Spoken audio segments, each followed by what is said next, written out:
Muitas vezes, em momentos de oração e quase êxtase, quando começava a rezar um Pai Nosso, não passava do Pai Nosso. Porque ficava em meditação, ser filha de Deus, Pai. Poder dirigir a Deus e chamá-lo de Pai.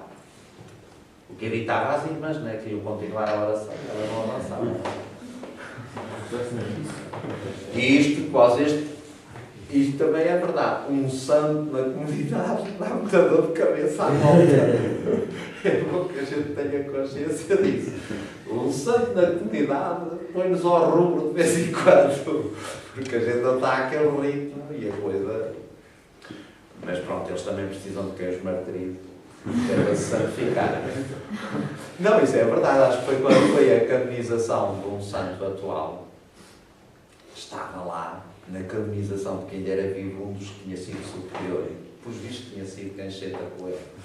E então, quando foi a canonização, alguém comenta assim para ele ao lado, não é? Está ali muito de si, não está? Como quem diz? Fez a sua parte. Para que ele seja santo. Mas isto para dizer, tem a ver com isto. Portanto, a filiação divina. Não é? E eu aqui digo sinceramente, mesmo espiritualmente, é uma das coisas que nós temos que valorizar. Podia ter sido mais. Não chegou a tanto. Mas repara, este aspecto acho que é muito valorizado. Sentir sermos filhos de Deus. Se dá à nossa vida uma dignidade, uma honra, que ninguém nos a pode tirar. Não é? A vida pode nos levar a tudo. Mas não nos pode levar nunca isso. Nunca.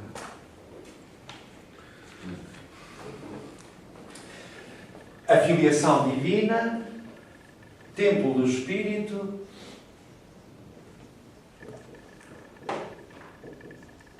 isto é, nós com o batismo somos a habitação do Espírito de Deus. São Paulo diz isso aos cristãos, lembra-os, recorda-os mesmo. Esqueceste-vos que sois templos santos de Deus? Porque contristais o Espírito em vós. Ou seja, porque magoais, porque contrariais, porque negais o Espírito em vós. O Espírito Santo de Deus. Templos do Espírito Santo. E somos filhos de Deus, somos irmãos de Cristo e em Cristo.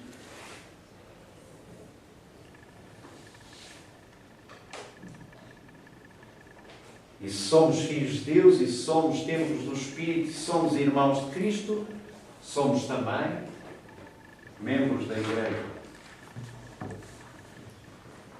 Isto é, pertencemos ao povo santo dos batizados, o povo de Deus. Que é outra coisa que nós perdemos este sabor. Sentirmos membros da Igreja. Termos honra nisso, alegria nisso. Perceber que pertencemos a um povo muito maior, que vai para lá da minha família, do meu povo nacional, ou da nação a que pertence, mas membro da Igreja. Com tudo o que isso significa, a alegria, a tristeza, mas tudo. Pertencer a este povo santo de Deus que caminha na terra, caminha no tempo, entre sombras e luz, entre trevas e luz, entre alegrias e sofrimento, mas membros deste povo, desta riqueza espiritual de um povo onde há mártires, onde há santos, onde há pecadores também. Começar por nós. E tudo isto o batismo realiza em nós. Porquê? Porque o batismo é o começar de uma vida nova. Não a vida biológica, mas a vida em Deus. E nós temos que recuperar isto tudo. Porque é a partir daqui que tudo o resto avança. E nós ainda temos uma espiritualidade muito pouco batismal. Estou mesmo convencido que quanto mais valorizarmos a nossa espiritualidade batismal, mais depois lucrará toda uma espiritualidade eucarística, toda uma espiritualidade matrimonial, sacerdotal, etc. Ora, se é assim, e só mais 2 minutos e fazemos a prova. Se é assim, nós agora vamos ver um bocadinho, ainda que de relance, mas, enfim, com um bocado de tempo, vamos ver como é que a Igreja começou a celebrar este sacramento. Se Jesus nos deixa este sacramento com estas dimensões todas, e claro, eu não pus ali, mas é evidente, tá? Se Deus nos dá a sua vida, se Deus nos renova e nos faz nascer de novo, é evidente que uma das coisas, das dimensões do batismo em nós e da sua ação em nós, é que, de facto, o batismo, ao dar-nos a vida nova em Cristo, limpa todas as faltas, limpa todo o mal que possa haver cometido ou o mal que herdamos por pecado dos nossos primeiros pais. E, portanto, claro que uma criança não tem faltas próprias, no sentido de um bebê não tem faltas próprias, mas, digamos, traz consigo o pecado dos nossos primeiros pais, essa mácula que se estende a toda a condição humana e que nascemos todos aí. Mas, portanto, limpa todas as faltas, limpa, digamos, como costumamos dizer, limpa todos os pecados. Como é que a Igreja começou a celebrar? É evidente que este sacramento e a forma celebrativa foi-se desenvolvendo também aos poucos, evidente. Nós conhecemos ritos batismais ainda no Novo Testamento e fora do Novo Testamento, faz parte. Era sempre um rito batismal, banhar-se nas águas era sempre sinal ritual de vida nova, de desejo de purificação, de maior configuração com a divindade, etc, etc. E o próprio João Batista separado, como, digamos, expressão visível do desejo de conversão e de vida nova que ele anunciava, e, portanto, convertei-vos, o reino de Deus está próximo, convertei-vos, o Messias vai chegar, enfim, todo este desejo de vida nova que João Batista anunciava, esse desejo culminava com o rito batismal, que o próprio João executava no Rio Jordão. Isto era, as pessoas punham-se e pediam para receber esse rito como expressão exterior do seu desejo interior de conversão, de vida nova, de empenhamento, de compromisso nessa conversão. E o que mais impressiona é que Jesus mete-se na fila dos pecadores para receber o batismo. Mete-se na fila dos pecadores. Mete-se lá no meio. Quando chega a vez dele, João Batista nota. Nota e realça-lhe: tu és para ser batizado. Eu é que devia de ser batizado por ti. Não sou digno. Se quer desatar as sandálias. E Jesus disse: deixa que se cumpra tudo o que é justiça. O próprio João Batista, na sua pregação, dizia isso: eu batizo-vos com água, mas vai chegar alguém depois de mim que batizar-vos-á com o Espírito Santo. Ou seja, o batismo de João é como um pré-anúncio, uma pré-imagem de um batismo que excederá em graça aquilo que o batismo de João prefigurava. Esse batismo é o batismo de Cristo. O batismo que nos insere, de facto, na sua vida. Que Jesus irá outras vezes chamar o batismo de sangue. Mas já falaremos disso. Como é que é a celebração do batismo nos primeiros? No Novo Testamento já temos alguns casos. No domingo de Pentecostes, muitos pedem o batismo. Não é? Depois da pregação de Pedro, muitos perguntam o que devemos fazer. Convertei-vos e pediu o batismo. Diz que naquele dia receberam o batismo mais de 3.000. Mas depois o Novo Testamento tem ali descrições variantes. Não é? O eunuco da rainha de Candace lá vem e, depois de ouvir a pregação, o apóstolo diz: que obsta a que eu seja batizado? Nada. Então, desceram onde havia água e foi batizado. E assim sucessivamente. Acima de tudo, o que se nota no batismo, e nos primeiros momentos, é que o batismo é de facto um momento decisivo na vida. É um momento de mudança. Porquê? Porque é um momento de entrada nesta vida em Cristo. E daí que das características que se vão manter logo nos primeiros séculos na celebração do batismo é de facto, a seriedade, mais do que a exigência, não gostava de usar esse termo, a seriedade com que se avança para o batismo e com que se administra o batismo. Isto é, com que aquele que pede o batismo avança e com que aquele que recebe o batismo, confere o batismo, também o administra. E daí que nós percebamos logo nos primeiros séculos que a Igreja começa a estruturar, digamos, um conjunto de ações de percurso para aqueles que querem receber o batismo. E quando chegamos ao, por exemplo, século II, Tertuliano tem uma das obras, o De Batismo, que já nos dá algumas indicações, né, do que seria a prática no norte da África. Tertuliano é do norte da África. E vemos, enfim, ele já nos descreve algumas coisas. Quer da liturgia batismal, quer um bocadinho na polémica que mantém nessa obra, do batismo enquanto sacramento. Há coisas que começam, por exemplo, a ser notórias nos primeiros séculos, que é o batismo celebra-se maioritariamente no domingo de Páscoa, na noite santa da Páscoa. Esse é que é o dia do batismo. Porquê? Porque é o dia da ressurreição do Senhor. E se o batismo nos configura com Cristo ressuscitado, não há dia melhor para isso do que o dia da Páscoa.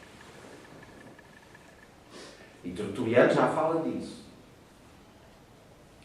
Fala também, neste sentido, o batismo celebra-se na vigília.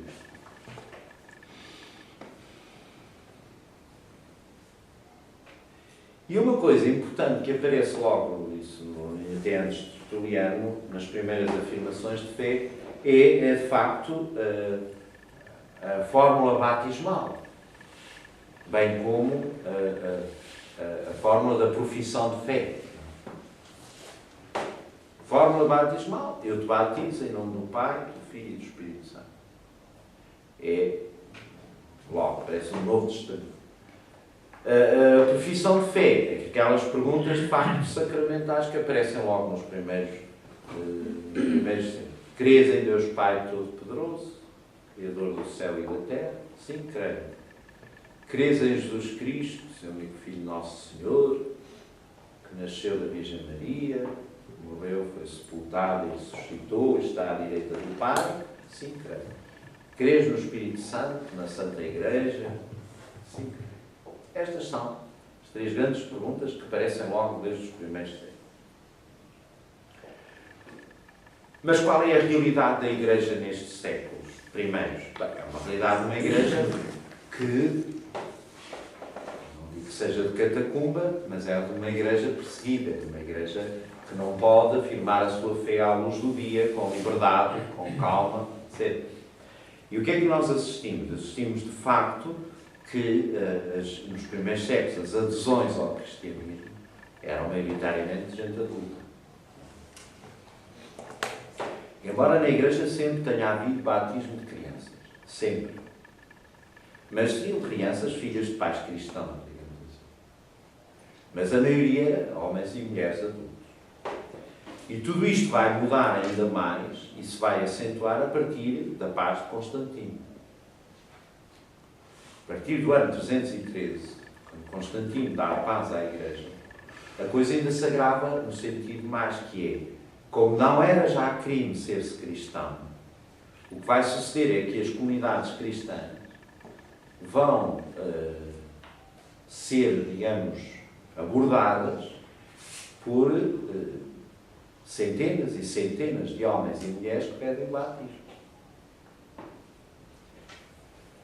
E a comunidade cristã, que já tinha sentido isso antes, ainda vai reforçar mais, que é evidente que não os podemos batizar indiscriminadamente. Uma coisa é batizar uma criança, outra coisa é batizar um adulto. O adulto requer-se que tenha uma iniciação mínima à fé. Que requer-se que conheça as verdades da fé e que as viva antes de receber o batismo. E, portanto, não se podia batizar indiscriminadamente. E é aí que vai surgir, logo no segundo e terceiro século, antes mesmo do século IV. O século IV acentuou isto. Porquê? Porque depois começa a ser tanto que as próprias comunidades têm que estruturar esta realidade que vou falar a seguir, como deve ser, porque vão ter que ser a forma de resposta. Ou seja, a partir do século III,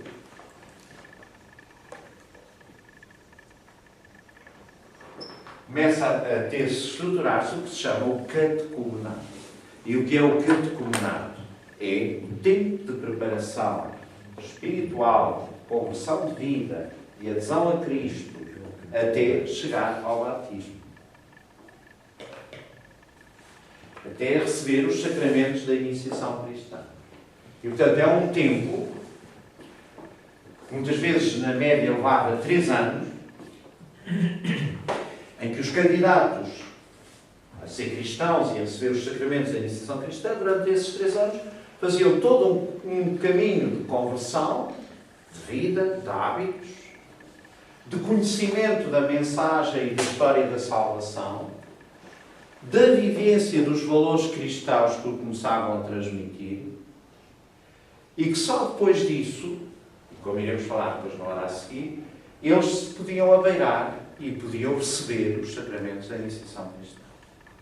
E é isso que nós vamos falar depois de hoje. Ou seja, um bocadinho falar do catecumenato, da sua estrutura, etc., como é que eram nos primeiros séculos até chegar a hoje, e depois vamos à liturgia, que, para falar deles, já começamos a falar também da liturgia. Está bom? Então vai. Não há dúvidas sobre esta parte? Há muitas, não é? Só dar uma informação complementar àqueles conceitos dos empresários de igrejas que penso que todos perceberam. Hoje às 5 horas na São Vicente de Fora há um concerto de órgão com o João Vaz. Para quem não conhece o São Vicente de Fora, é uma maravilha